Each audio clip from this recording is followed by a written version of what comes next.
Shabbat shalom, brothers and sisters. Hope y'all ready to be Bereans. I hope y'all got your Bibles out. Maybe a paper and a pen, pencil. So this is part 2 of fasting or not fasting on atonement. What does the Bible, what do the scriptures teach? Today we're going to do a little bit of review, but more so focus on certain arguments that are made that the priest cannot fast on this day. And is there any truth to that? Yesterday, last teaching, we focused on, is it truly a feast and can you not fast? Going through the scriptures, and does the scriptures validate fasting for this day? I think that it's quite clear by going through the precepts that it's clearly about fasting, not only about fasting, but it's clearly about fasting. And if you go on a feast in the spirit, in the ruach, while you deny in your flesh. We got to remember that the whole reason we need atonement is because we did not deny our flesh in the first place.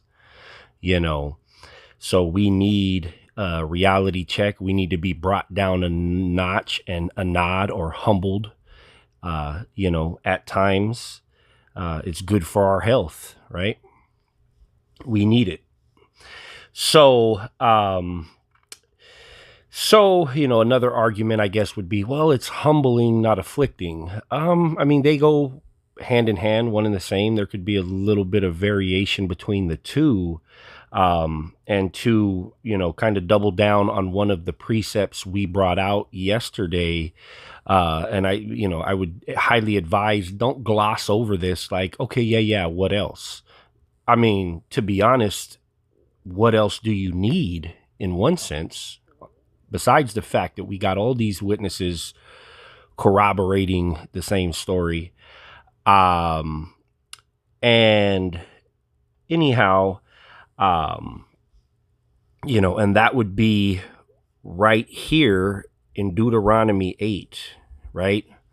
Deuteronomy 8, all the commandments which I command you this day shall you observe to do, that you may live and multiply and go in and possess the land which the Lord swore unto your fathers, and that thou shalt remember all the way which the Lord thy God led thee these 40 years in the wilderness, to humble thee and to prove thee, to know what was in your heart.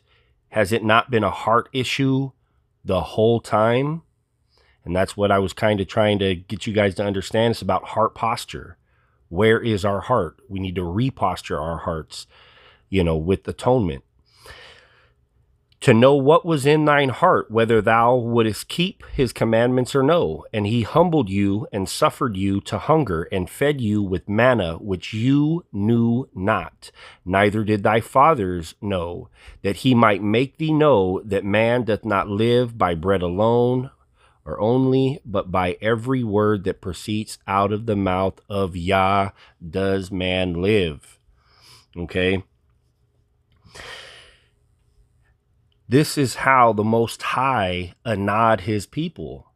So if we need an example of what anah would look like out of the Torah, is this not a prime example? The prime example. This is how Yah did it. This is how he looks at this. This is the way he went about it. For us to think, well, that's not like, bro, do we really want truth, or do we want to just be right? We need to really check our hearts at the gate.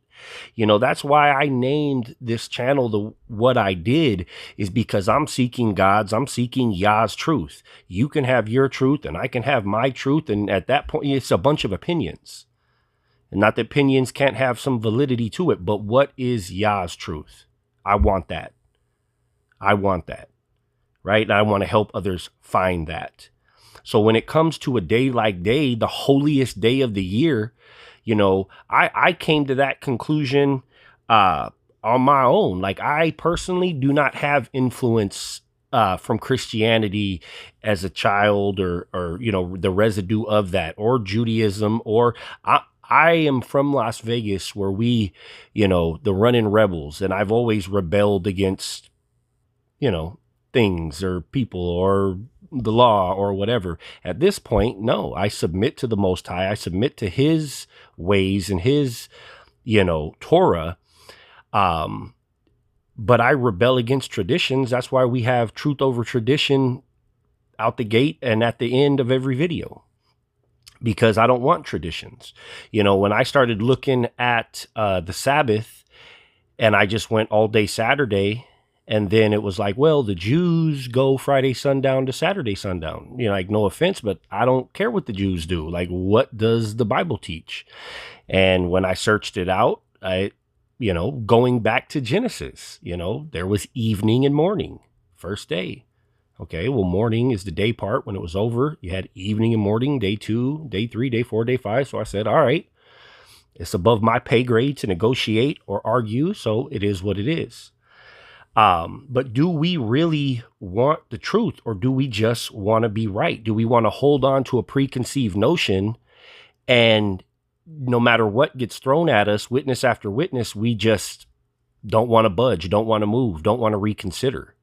Like, of course, fasting on its own is not enough, but it's a good starter packet. Look at it like getting the leaven out of your house, right? That's good. But now let's look at this on a spiritual level and check our lives for leaven that we might need to get out, weed out. That could be doctrine, hypocrisy, different things. But just because you're applying this in a spiritual aspect, does that just negate the letter of the law? No, it doesn't. So fasting on its own is not quite enough, but it's a good start. And this is exactly the example we have from the Most High on how He humbled Anad, His people. What are we doing? So, like I said, the main thing is the teaching yesterday was 36 minutes long. I know people's attention spans don't always be that great, so I'm glad I broke it into a part 2. And we're going to go in, we're going to be in all throughout the Torah. And when it comes to the sacrifices and stuff, like it can be very confusing, right? Because like tzitzits, you got a precept over here, but then you got a precept over here, and you need this piece to put with this piece to get the full picture. So when you're trying to understand the sacrifices, it's a lot. And I would say us, even as Torah observant Israelites, that's the one subject we might not study as much, right? Because we can't even do sacrifices today. No way, no how. So, it is a lot. It is a lot, and we're going to go in. But like I said, these things, there's some, we need to, get some stuff straight for sure. Because I tell you what, my flesh, if I didn't have to fast, wonderful. I'm happy about that. I enjoy that. It would make, it'd be easier. To have to fast is like, man, in the proper fast, you're talking no food, no water, no nothing. I've heard somebody say that, like, well, if you're fasting, you can't concentrate on the things you should. I beg to differ. I think with the right mind and heart posture, you can focus on it all the more, right? These verses in front of us, these are the same verses that Christ quoted when He was tempted in the wilderness. How was He tempted? He was tempted to eat, right? Tempted to eat because He was fasting. He was denying Himself, and He quoted these very verses. Let's see. One other thing to really consider. Think about this. Everybody, please really think about this.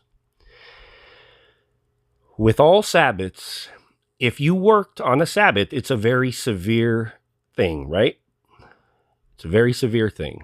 But other than that aspect of the holy days and the Sabbaths and what have you, I'm not aware of any feast, holy day, festival, whatever you want to call it,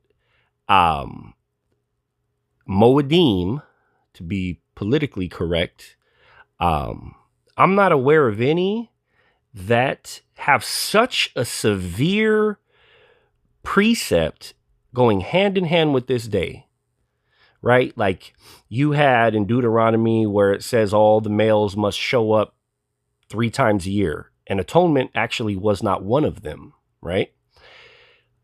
Unleavened bread, Shavuot, tabernacles or Sukkot. But for atonement, for it to say, I will cut you off, I will break you, I will destroy you if you do not afflict your soul. This is a big deal.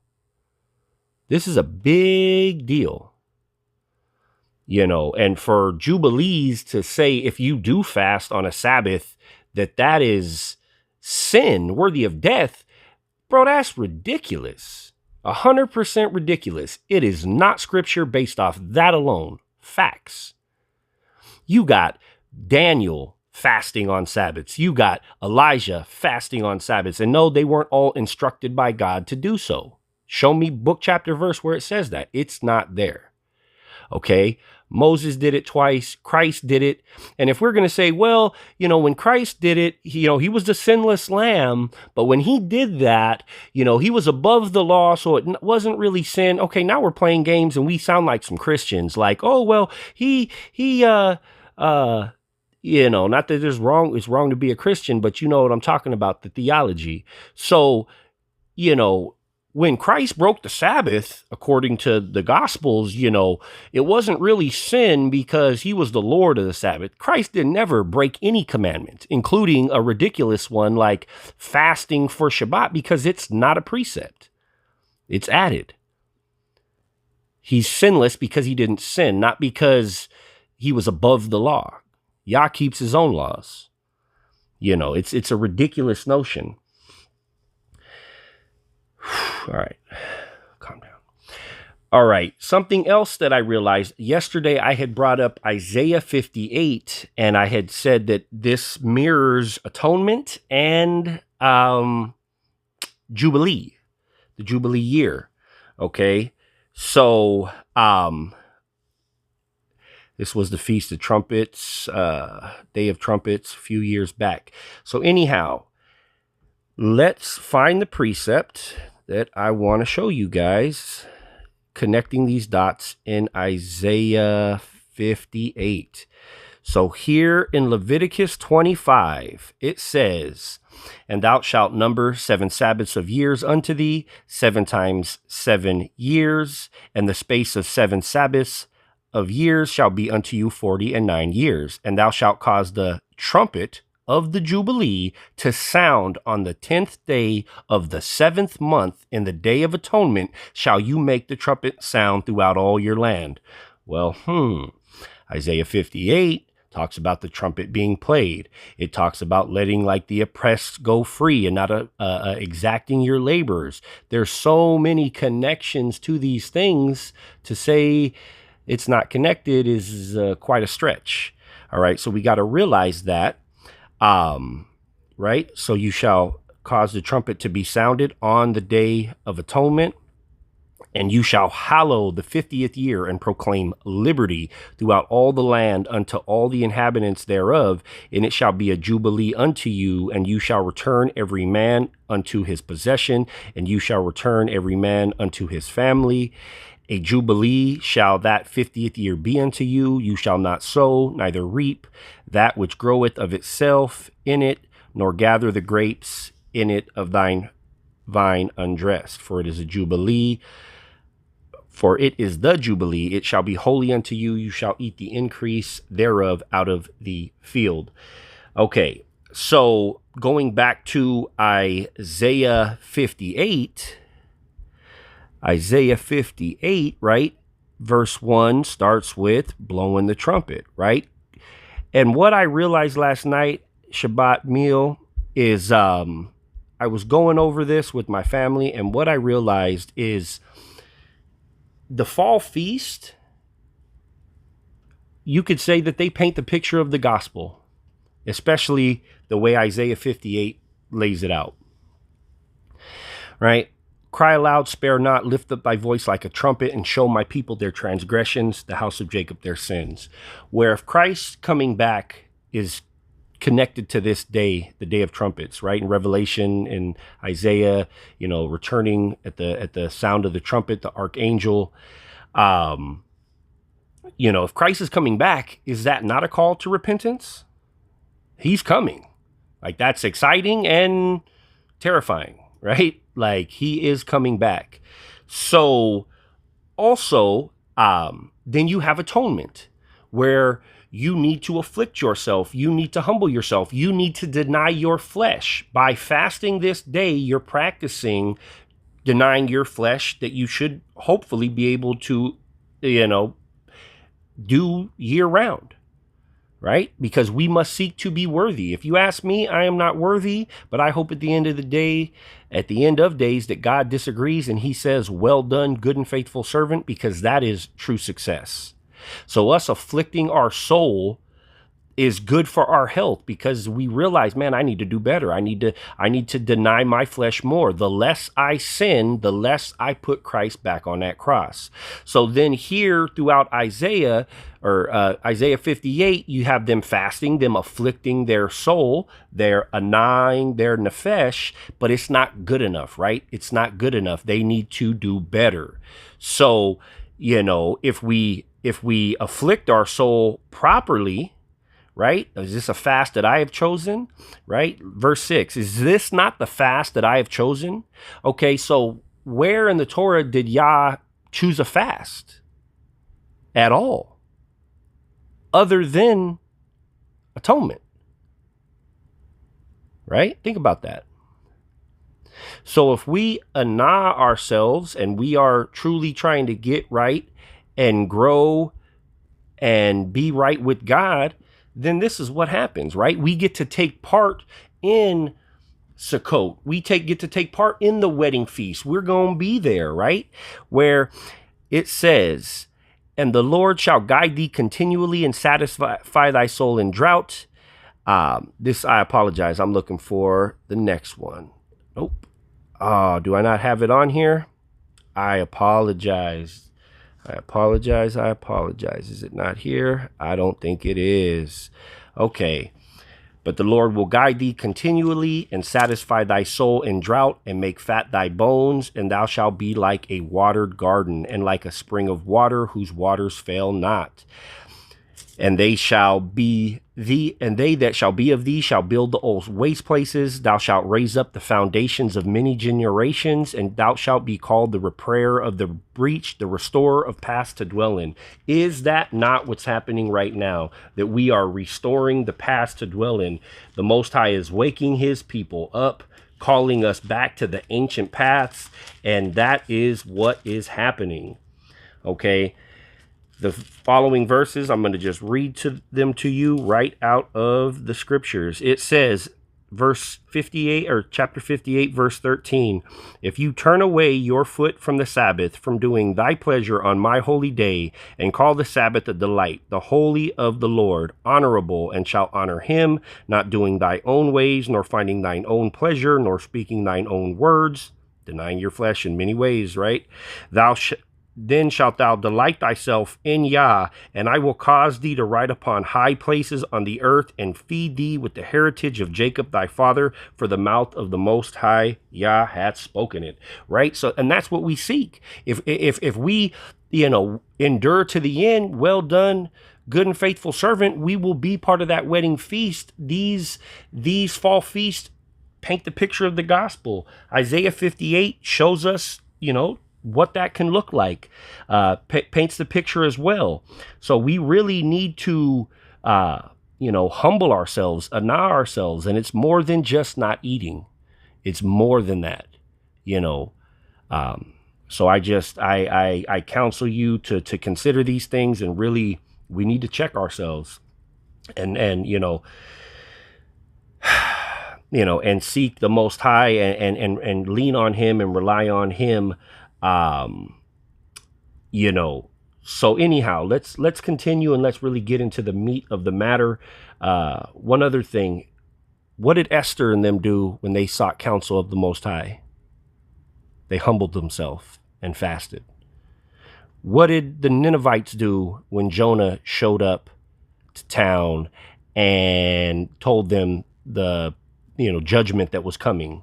They humbled themselves and fasted, right? And Yah didn't deliver that beatdown that could have possibly been coming to them, right? Here in Psalm 35.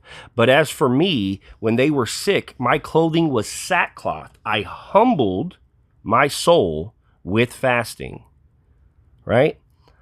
I anad my nefesh with fasting, and my prayer returned into my own bosom.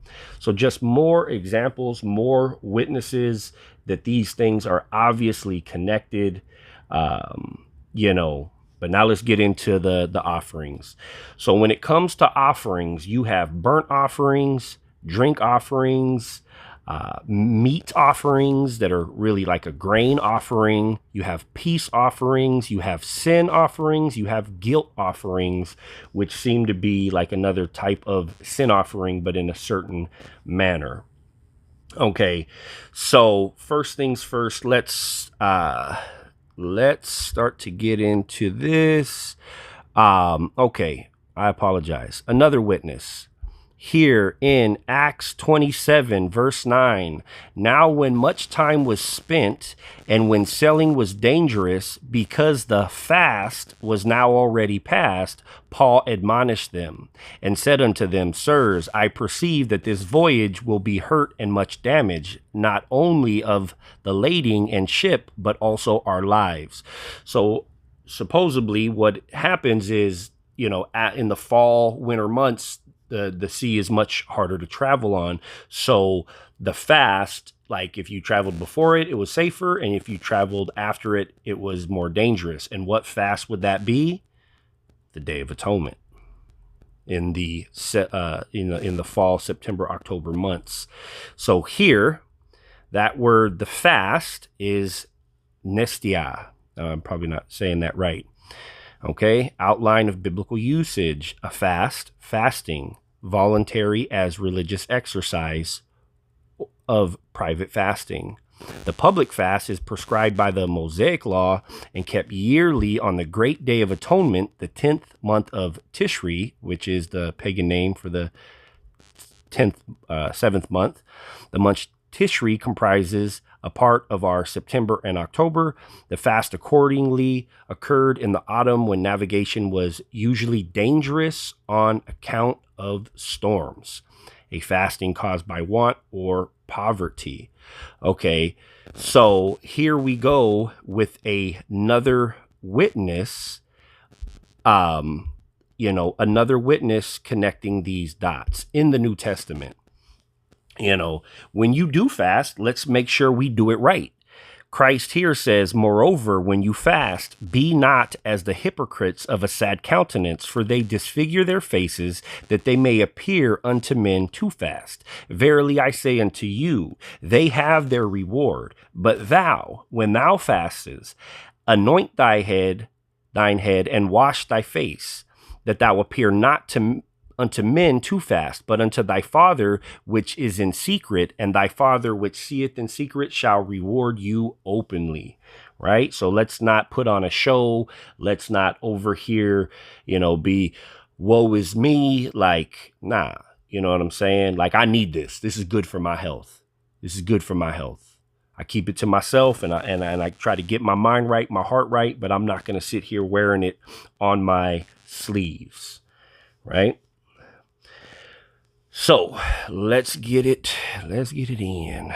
Picture of a scapegoat. This was one of the sacrifices that had to do with the Day of Atonement. You had the scapegoat that was released into the wilderness.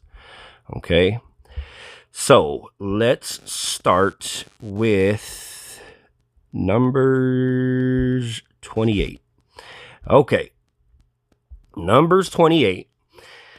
And thou shalt say unto them, this is the offering made by fire, which you shall offer unto Yah, 2 lambs of the first year without spot, day by day, for a continual burnt offering. The one lamb shalt thou offer in the morning, and the other lamb shalt thou offer at even, sundown.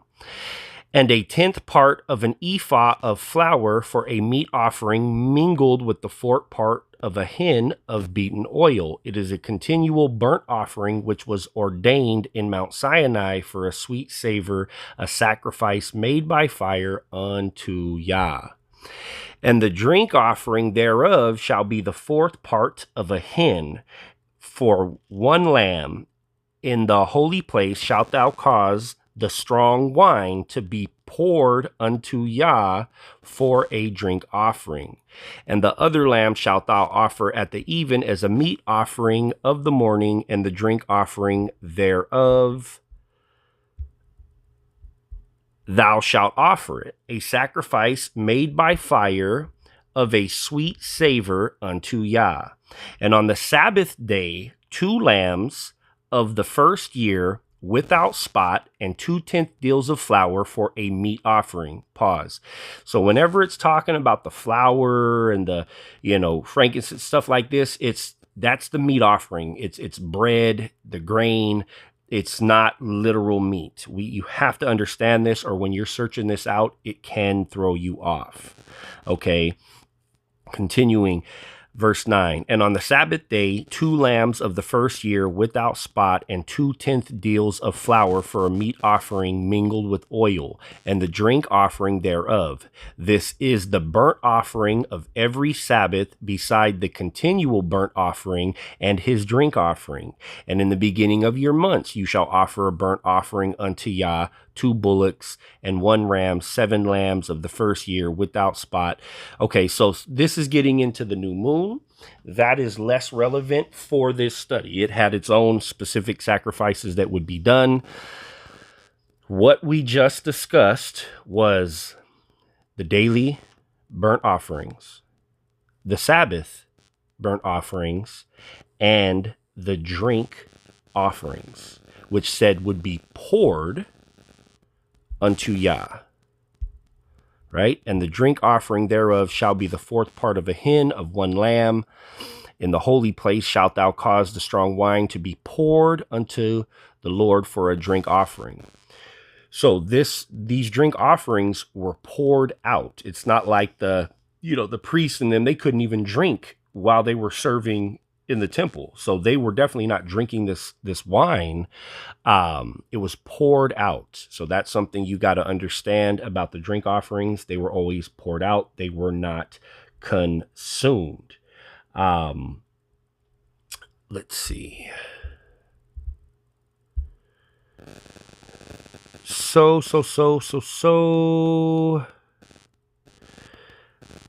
a couple other witnesses for a poured offering, right? This is Philippians 2:17. I like the way in this context, most Bibles, it says poured out. The King James, it says offered up, but look at the New American Standard, the New King James, the Berean, this other Berean, like it over and over and over again poured out, right? So in the New King James, it says, yes, and if I am being poured out as a drink offering on the sacrifice and service of your faith, I am glad and rejoice with you all. So what's Paul talking about? He's talking about that drink offering that would be poured out on the sacrifices, at the temple. Again, here in 2 Timothy 4:6, for I am already being poured out as a drink offering, and the time of my departure is at hand. Again, another witness, another reference to the drink offerings being poured out. And I have one more for you. I actually do not have the verse photo screenshotted. I got like 40 up in here, and I had took a bunch out from yesterday. It's just a lot of information. But in Genesis 35, you have Jacob, who after he wrestled with God and his name was changed, he built a pillar and he poured out a drink offering on it. That could be a witness to show you another one that the law was given and commandments were given way before the Torah was given to the people, like in the manner that it was. But anyhow, Jacob poured out this drink offering back in Genesis 35. Okay, so we are touching base on daily sacrifices. And the reason for all this, why are we doing this? Because on the Day of Atonement, they would have still had the daily sacrifices being done, right? You had Sabbath sacrifices that, more than likely were for the weekly Sabbath. Could they have been done on high Sabbaths? Possibly, right? So we have both of these type of Sabbaths. They are both burnt offerings, according to what we just read a little while ago. So, looking for another witness, in Exodus 29, starting with verse 38, it says, "Now this is that which thou shalt offer upon the altar, 2 lambs of the first year, day by day continually. The one lamb thou shalt offer in the morning, and the other lamb thou shalt offer at even. And with the one lamb, 1/10 deal of flour mingled with the 4th part of a hin of beaten oil and the 4th part of a hin of wine for a drink offering." The oil and the flour would have been the meat offering. And then you have this precept about a drink offering, right? With the daily sacrifices. Okay. Follow with me. It says, "And the other lamb thou shalt offer at even, and shalt do thereto according to the meat offering of the morning, and according to the drink offering thereof, for a sweet savor, an offering made by fire unto Yah. This shall be a continual burnt offering throughout your generations at the door of the tabernacle of the congregation before Yah, where I will meet you to speak there unto you." Okay, that's what we're looking for. Okay, so again, talking about the daily sacrifices, the drink offerings, these things being burnt offerings. Okay, so let's see.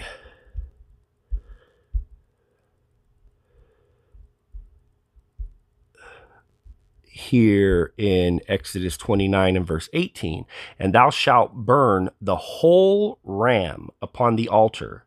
It is a burnt offering unto Yah. It is a sweet savor, an offering made by fire unto Yah. And thou shalt take the other ram, and Aaron and his sons shall put their hands upon the head of the ram. Then shalt thou kill the ram, and take of his blood, and put it on the tip of the rear."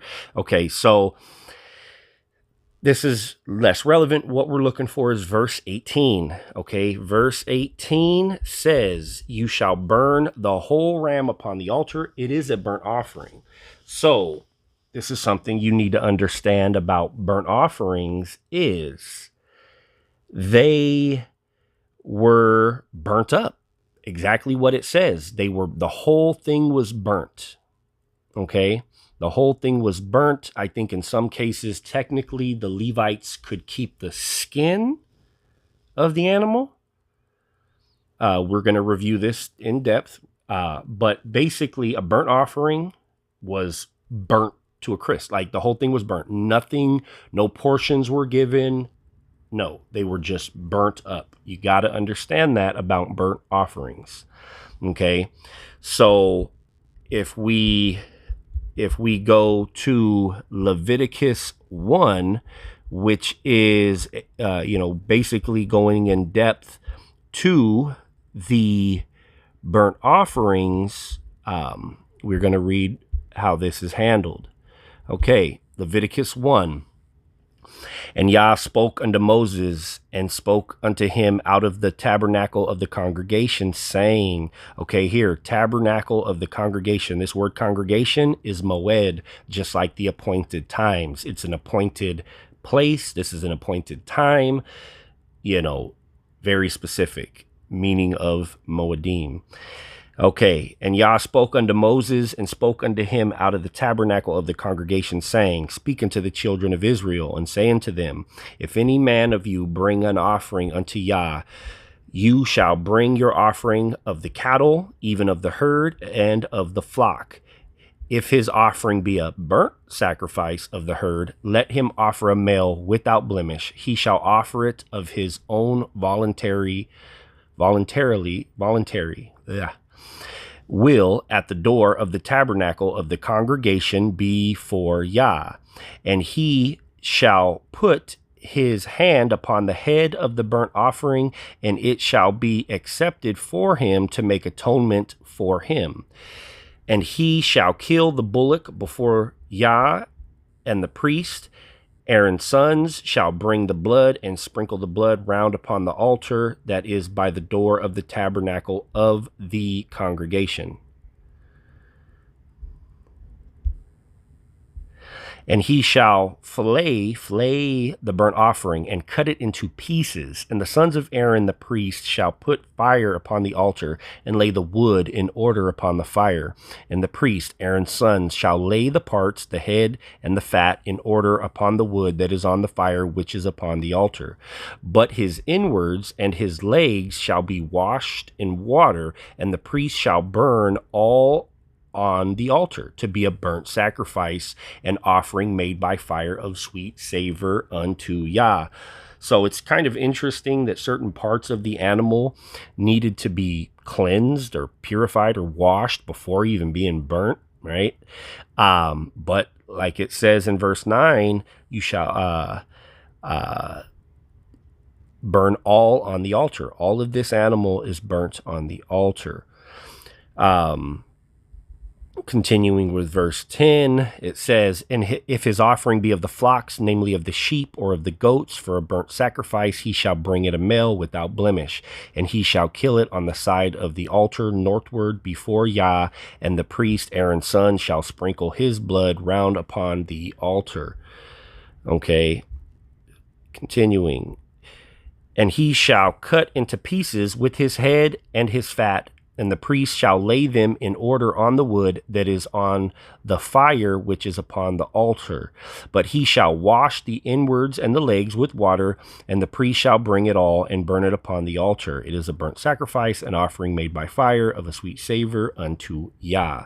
And if the burnt sacrifice for his offering of Yah to Yah be of fowls, then he shall bring his offering of turtle doves or of young pigeons, and the priest shall bring it unto the altar and wring off his head and burn it on the altar, and the blood thereof shall be wrung out at the side of the altar, and he shall pluck away his crop with his feathers and cast it beside the altar on the east by the place of the ashes. And he shall cleave it with the wings thereof, but shall not divide it asunder. And the priest shall burn it upon the altar, upon the wood that is upon the fire. It is a burnt sacrifice, an offering made by fire of a sweet savor unto Yah. So we probably didn't need to read the whole thing, but I just want to be thorough and show you guys all the verses pertaining to this, so there is no ifs, ands, or buts about it. So this is going in depth to the burnt offerings. We covered daily sacrifices, the Sabbath sacrifices, drink sacrifices. We discussed the meat sacrifices. The one thing I'm not really going to go into very much is the peace offerings. This is why. You did not have peace offerings commanded to be given on atonement. You had the daily sacrifices, you had the Sabbath potentially sacrifices, meat sacrifices, drink sacrifices. Then you had specific sacrifices to be given, certain sacrifices to be done on atonement, right? Leviticus 16 really goes into depth as to these sacrifices for atonement specifically, okay? So let's continue. Let's see, is there anything up here we're looking for? Okay.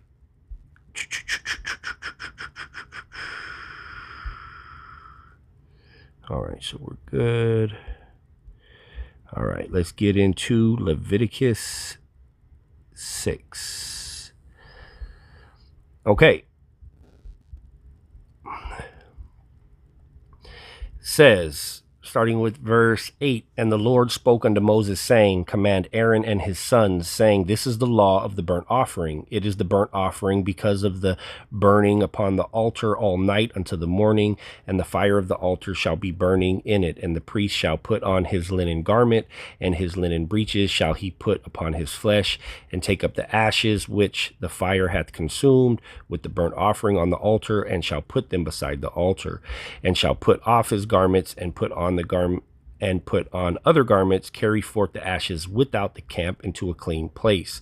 And the fire upon the altar shall be burning in it. It shall not be put out, and the priest shall burn wood on it every morning, and lay the burnt offering in order upon it, and he shall burn thereon the fat of the peace offerings. Okay, the fire shall ever be burning upon the altar, it shall never go out. And this is the law of the meat offering. The sons of Aaron shall offer it before the Lord, before Yah, before the altar. And he shall take of it his handful of the flour of the meat offering, and of the oil thereof, and all the frankincense which is upon the meat offering, and shall burn it upon the altar for a sweet savor, even the memorial unto Yah.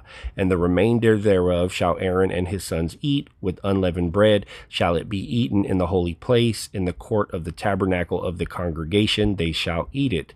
It shall not be banked with leaven.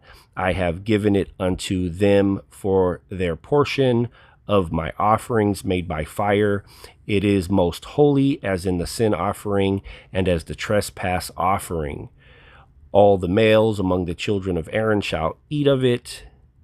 It shall be a statute forever in your generations concerning the offerings of Yah made by fire. Every one that toucheth them shall be holy. And Yah spoke unto Moses, saying, this is the offering of Aaron and of his sons, which they shall offer unto Yah in the day when he is anointed, the 10th part of an ephah of fine flour for a meat offering, perpetual, half in the morning and half thereof at night. For every meat offering for the priest shall be wholly burnt, it shall not be eaten. Okay, for every meat offering for the priest shall be wholly burnt, it shall not be eaten. And Yah spoke unto Moses, saying, speak unto Aaron, to his sons, saying, this is the law of the sin offering. In the place where the burnt offering is killed, shall the sin offering be killed before Yah. It is most holy. The priest that offer it for sin shall eat it. In the holy place, it shall be eaten in the court of the tabernacle of the congregation. Okay, so a couple things. One, for every meat offering for the priest shall be wholly burnt, it shall not be eaten.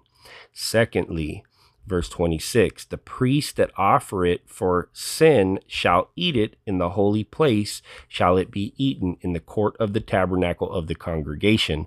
Whatsoever shall touch the flesh thereof shall be holy, and when there is sprinkled of the blood thereof upon any garment, thou shalt wash that whereon it was sprinkled in the holy place, but the earthen vessel wherein it is sodden shall be broken, and if it be sodden in a brazen vessel, it shall be both scourged and washed, rinsed in water. Okay, so when they offered a sin offering, they would have a portion that they would eat of in the tabernacle, right? Okay, so one could say, well, they were commanded to eat this offering. Okay, I'm not going to argue that point. But let's look at a couple other things. One.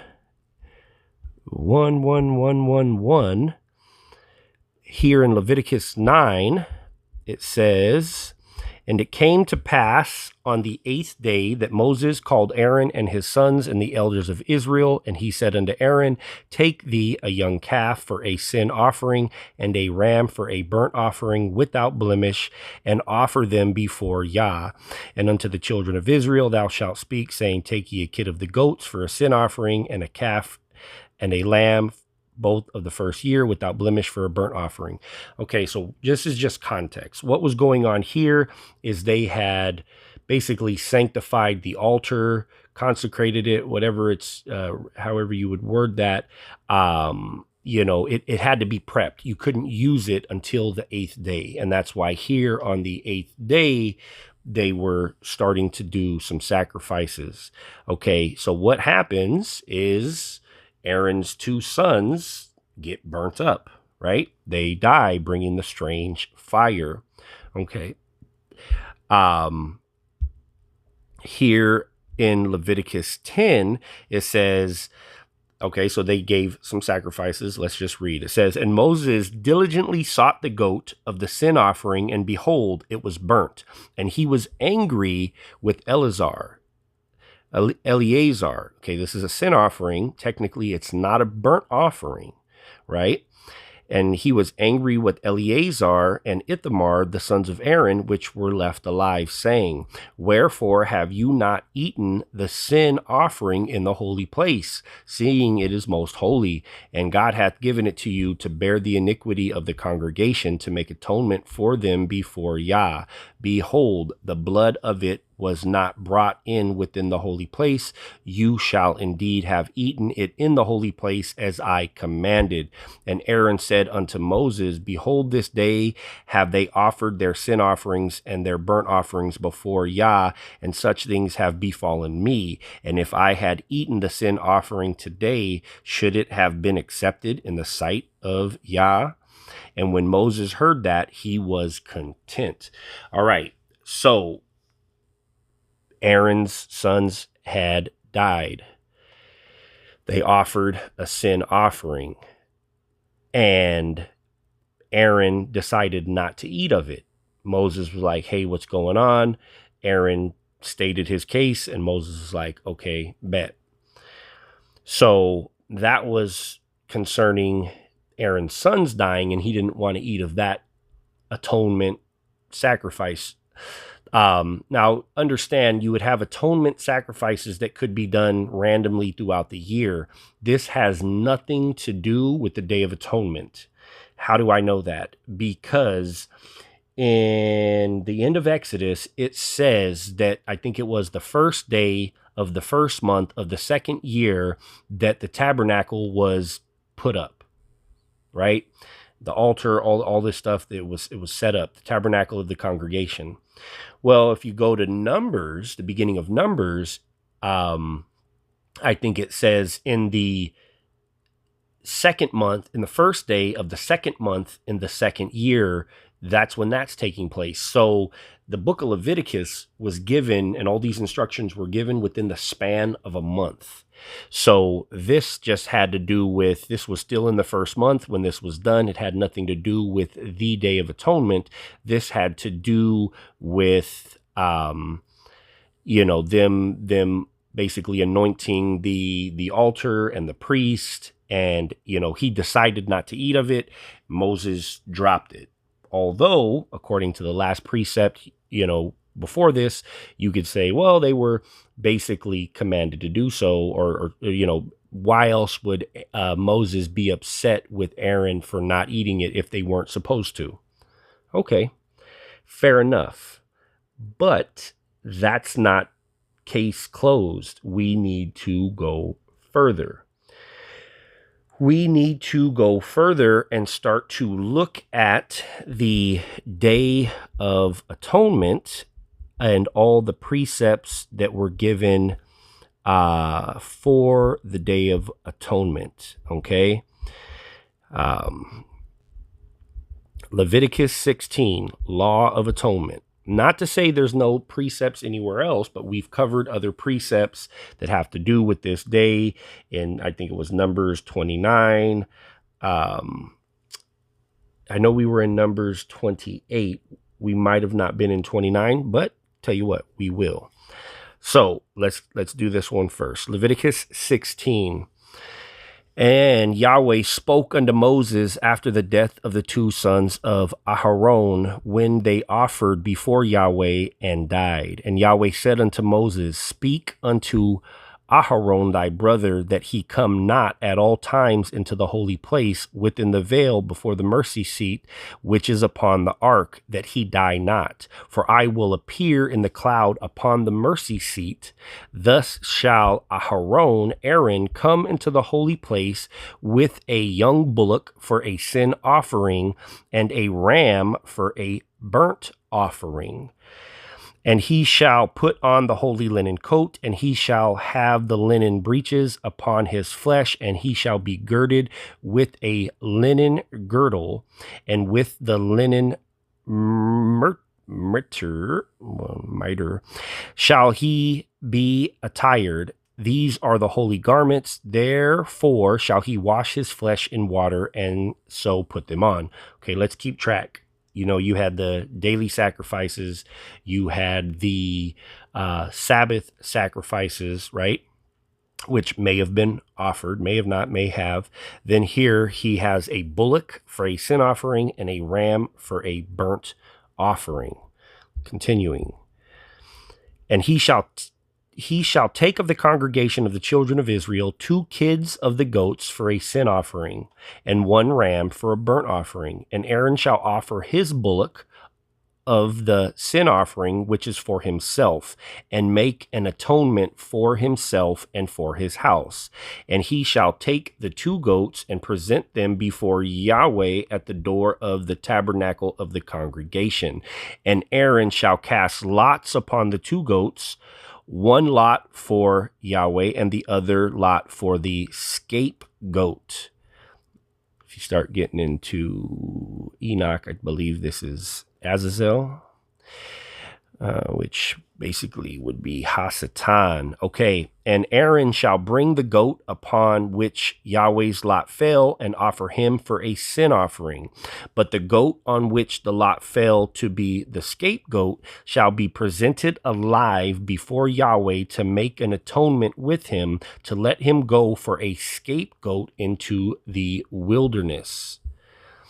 And Aharon, Aaron, shall bring the bullock of the sin offering, which is for himself, and shall make an atonement for himself and for his house, and shall kill the bullock of the sin offering, which is for himself. And he shall take a censer full of burning coals of fire from off the altar before Yah, and his hands full of sweet incense beaten small, and bring it within the veil.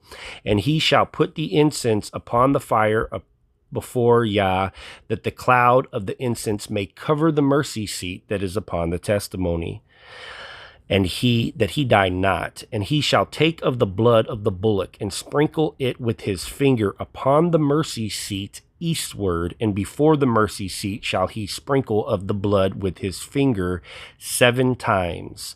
Then shall he kill the goat of the sin offering that is for the people, and bring his blood within the veil. Okay. And bring his blood within the veil, and do that with the blood as he did with the blood of the bullock, and sprinkle it upon the mercy seat and before the mercy seat. And he shall make an atonement for the holy place because of the uncleanness of the children of Israel, and because of their transgressions in all their sins. And so shall he do for the tabernacle of the congregation that remaineth among them in the midst of their uncleanness. And there shall be no man in the tabernacle of the congregation when he goeth in to make atonement in the holy place, until he come out, and have made an atonement for himself and for his household and for all the congregation of Israel. And he shall go out unto the altar that is before Yah, and make an atonement for it, and shall take of the blood of the bullock and of the blood of the goat, and put it upon the horns of the altar round about. And he shall sprinkle of the blood upon it with his finger 7 times, and cleanse it and hallow it from the uncleanness of the children of Israel.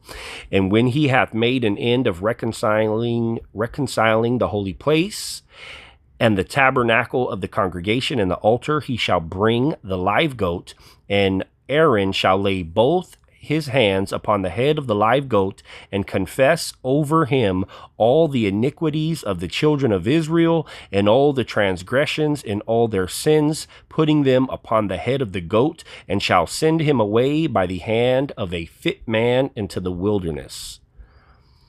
And the goat shall bear upon him all the iniquities unto a land not inhabited, and he shall let go the goat in the wilderness. And Aaron shall come into the tabernacle of the congregation, and shall put off the linen garments which he put on when he went into the holy place, and shall leave them there.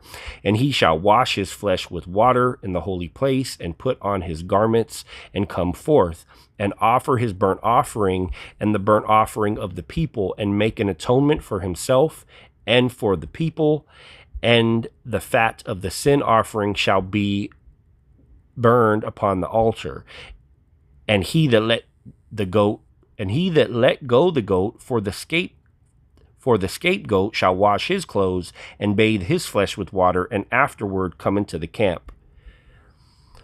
And the bullock for the sin offering and the goat for the sin offering, whose blood was brought in to make atonement in the holy place, shall one carry forth without the camp, and shall burn in the fire their skins and their flesh and their dung. And he that burneth them shall wash his clothes and bathe his flesh in water, and afterward he shall come into the camp. Okay, I know this is a lot of information, but to really be Bereans and study this out to the fullness, we have to go through this stuff. It says, super technical, and the bullock for the sin offering and the goat for the sin offering, whose blood was brought in to make atonement in the holy place, shall one carry forth without the camp, and shall burn in the fire their skins and their flesh and their dung, the whole thing. So that's something different. These sin offerings get burnt up in a different manner, right? The skin too, they couldn't keep them, they couldn't use them, anything like that. And he that burneth them shall wash his clothes and bathe his flesh in water, and afterward he shall come into the camp. And it shall be a statute forever unto you: in the 7th month, on the 10th day of the month, you shall afflict your souls and do no work at all, whether it be one of your own country or a stranger that sojourneth among you. For on that day shall the priest make an atonement for you to cleanse you, that you may be clean from all your sins before Yah. And it shall be a Sabbath of rest unto you, and you shall afflict your souls by a statute forever. And the priest whom he shall anoint and whom he shall consecrate to minister in the priest office in his father's stead shall make the atonement, and shall put on his linen clothes, even the holy garments, and he shall make an atonement for the holy sanctuary, and he shall make an atonement for the tabernacle of the congregation and for the altar, and he shall make an atonement for the priest and for all the people of the congregation. And this shall be an everlasting statute unto you, to make atonement for the children of Israel for all their sins once a year. And he did as Yahweh commanded Moses. Woo-wee. All right. So I hope y'all keyed in to those key points that I was showing y'all. So also, let's go to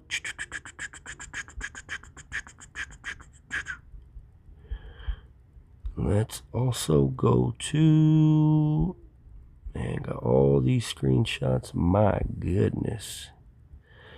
Are you serious? Serious.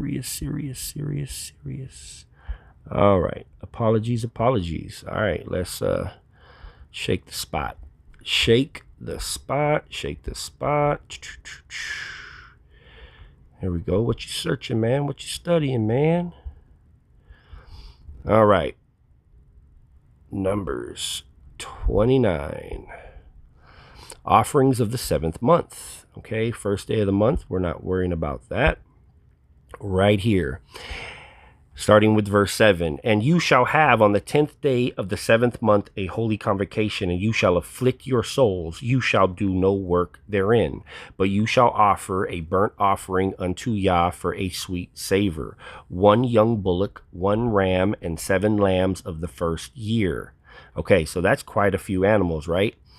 We'll come back to this. And they shall be unto you without blemish, and their meat offering shall be of flour mingled with oil, 3/10 deals of a bullock, and 2/10 deals to 1 ram, a several 10th deal for 1 lamb throughout the 7 lambs, 1 kid of the goats for a sin offering beside the sin offering of atonement, and the continual burnt offering and the meat offering and their drink offerings.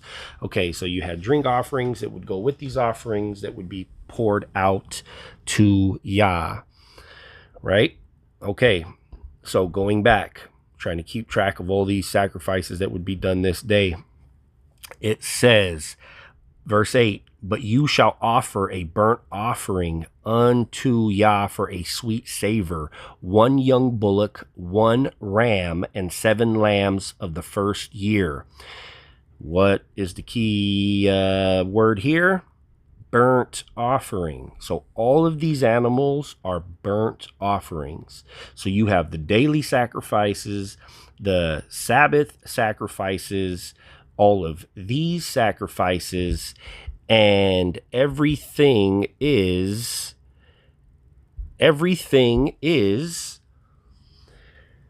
burnt sacrifices. Okay, so majority of the sacrifices that were specific for atonement were burnt sacrifices, and they were burnt up the whole animal. At the end of Leviticus 16, we see that the bullock that was offered for Aharon was disposed of in a certain manner and burnt up like a burnt offering. Also, the goat that was slayed as an atonement offering was burnt up like a burnt offering. Okay, and then you have the other goat to be released as the scapegoat, right? The scapegoat, the scapegoat. Are not all of our sins attributed and put on Christ? Is that not the cost he paid for us? Where, brothers and sisters, we really must afflict our souls and check ourselves before it's too late, and then we got to get checked by the Most High on Judgment Day, right? Denying our flesh is how we do it. Fasting is just a starter kit, bro. Like, do more. But to say you don't have to do that, or say that's not connected or it has nothing to do with this, we got witnesses upon witnesses that say otherwise. So one other thing I want to show y'all, we're almost done. And this is going to be the icing on the cake, really, to show you guys what I'm talking about. Okay. Leviticus chapter 6, verse 30. And no sin offering, I repeat, no sin offering, whereof any of the blood is brought into the tabernacle of the congregation to reconcile withal in the holy place, shall be eaten. It shall be burnt in the fire. Do you think that it's merely ironic that the sin offerings that they normally could eat of, should eat of even, nobody could eat of them when this was the case? When would this be the case? You guessed it. 1 day a year for atonement. You telling me that this is a coincidence that on this day the priest couldn't eat of the sin offerings that were given, that they were commanded to give? On top of the fact that all the burnt offerings were just that, burnt up. All these other offerings were burnt offerings. They were burnt up. The drink offerings were poured out. And to me, this is great significance where we must read between the lines. It is not a coincidence or just merely ironic that the sin offerings that were given on the Day of Atonement, it would be sin for them to eat them, not the other way around. I rest my case. I rest my case. So for people to be out here saying, it's a fast, it's a feast, how are you supposed to fast? Bro, that's such a weak argument that you give no substance to. For somebody to say the priest can't even fast, for people to be arguing that, you don't know what you're talking about. It's actually set up perfectly for the priest to do just that and to fast like everybody else. How many more witnesses do y'all need? This is a day of fasting, a day of remorse, a day of, getting your mind and your heart right. We need it. Us fasting is only the beginning.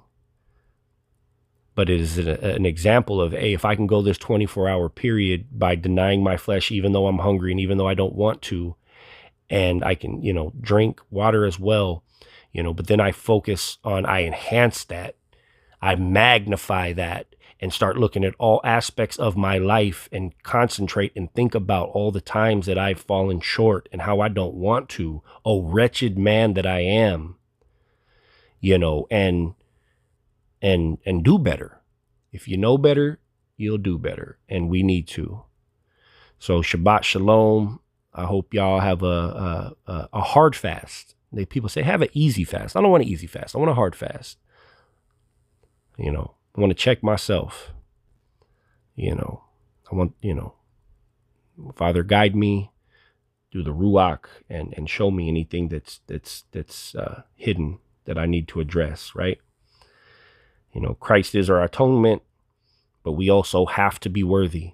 Christ lets us know many times, if you don't do certain things or if you're in a certain position, you are not worthy of him, he says. Now, if you ask me, I am not worthy, but I hope the Most High disagrees. And again, the only reason we're in the position we are in is because we did not deny our flesh in the first place. Do not let people convince you, yeah, you don't need to deny your flesh. It's, this is not what's commanded. Go through these two teachings and let's, what is it? What's the deal? So to me, it's a big deal. It's a huge deal. Somebody was just merely concerned with, hey, should I fast? Should I not fast? Great question. For somebody to be saying that it would be sin to do so and calling Jubilee scripture, we're going way too far. We're going way too far. But I love y'all, brothers and sisters. Shabbat Shalom. Y'all be praised. Hallelujah.